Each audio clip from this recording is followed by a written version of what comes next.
Skiing might be the only sport on Earth that a 6-year-old boy and a 75-year-old woman can equally enjoy participating in.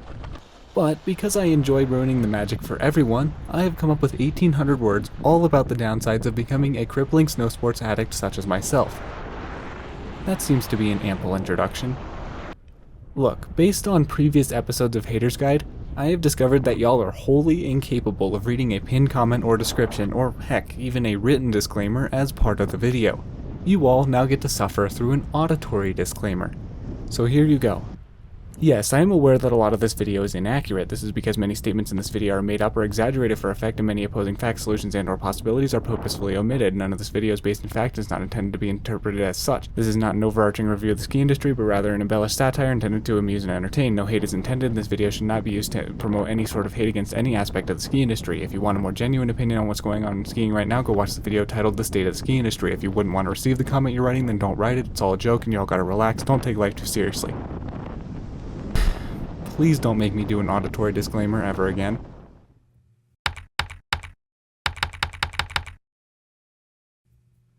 So to start off, do tell me, how appealing does this sound?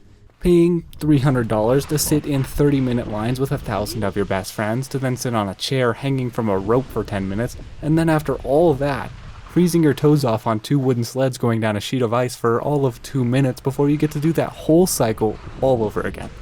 Doesn't sound so pretty now, does it? Oh, and by the way, whoever came up with this 9 to 4 BS, I thought it was supposed to be all about the 9 to 5 workday. I mean, come on. Classic capitalism, always trying to short the consumer, huh?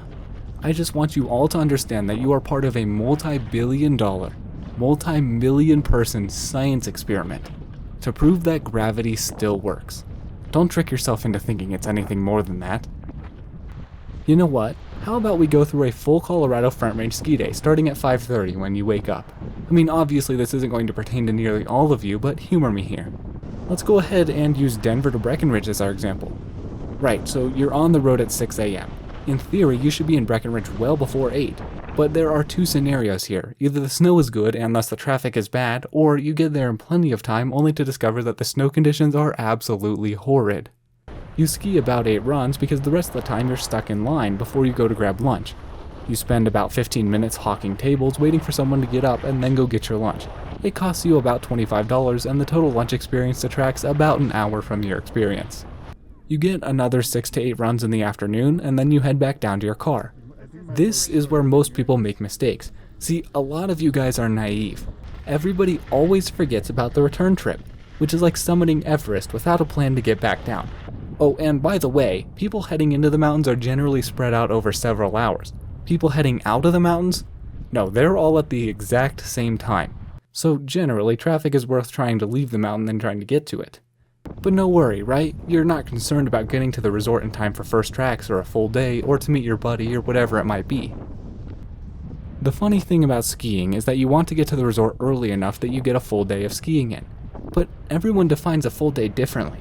Is it by number of runs? Because in that case, you could get to the resort at noon and meet your goal on some days, and get a full 9 to 4 and not meet your goal on other days. God, I mean, the whole hurry up and wait atmosphere of skiing is really more reminiscent of trying to pass a bill through a divided Congress than having a fun day in the mountains. Speaking of the phrase, a full day of skiing, what does that even mean anyway?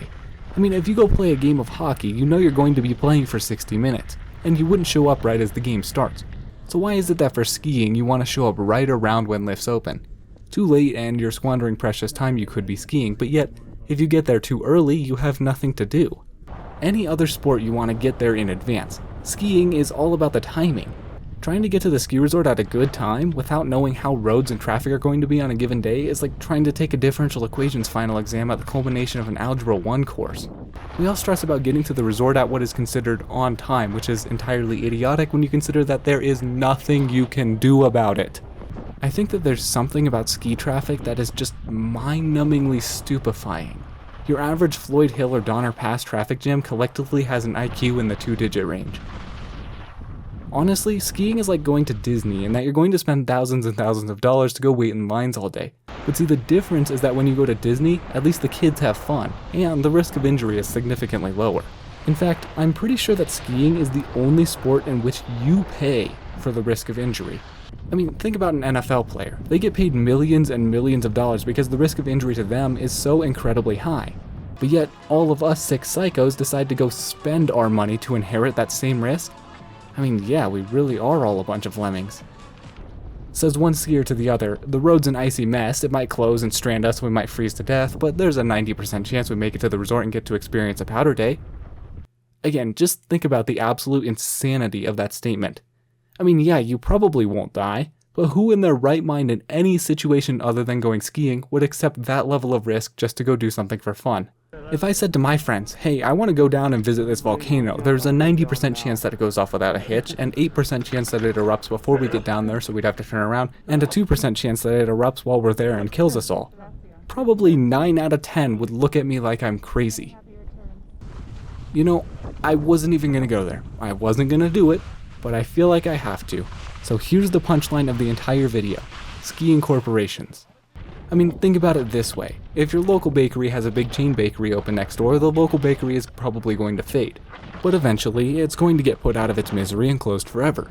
With Skiing Corporate, there is no big chain bakery next door. They come in straight, buy the local bakery outright, put a bunch of improvements in outright, and trick you into thinking that they're doing it a favor. And the bread hasn't tasted better. For all of 1 year. And then over time, they slowly reduce the amount of sugar in their pastries. They limit the menu a little bit. The line gets longer and prices go up until it's unbearable. But here's the thing, that poor little bakery never gets put out of its misery. It's squeezed and squeezed and squeezed like, I don't know, like succulent orange. It's a constant reminder of what it used to be, painful every time you see it. Guys, I'm 18 years old. I'm not going to be the guy that goes back in the old days because I'm not that old. But even just in my lifespan, I've seen some noticeable changes. To be honest, I hate that I'm about to say this publicly on the internet, but the rivalry between Epic and Icon is literally Mean Girls. You've got Vale, which is Regina, running Epic. And then you've got Altera, Powder, and Boyne, which is Katie, Janice, and Damien fighting back with Icon. Don't y'all even pretend you don't understand what I just said. I know my audience is like 95% guys, but I also know damn well that more of you than y'all would care to admit know Mean Girls. I mean, seriously guys, we literally have a teen drama playing out right in front of us. For the record, I'm pretty sure Boyne is going through their rebellious phase right now as they buy every new lift known to man. Or maybe that's a midlife crisis, I don't know. See, if we personify the skiing corporations, everything instantly gets way funnier. I mean, seriously, there is so much to complain about when it comes to the ski industry. Some are legit, some are not. But like I said to start the video, this is one of the only things I can think of that can bring everybody from every background together. Anyone can fall in love with skiing, which is why I hate all of you. Just kidding. I appreciate each and every one of you for watching this video, and as always, please put any questions or comments down below. All my love, I'm out.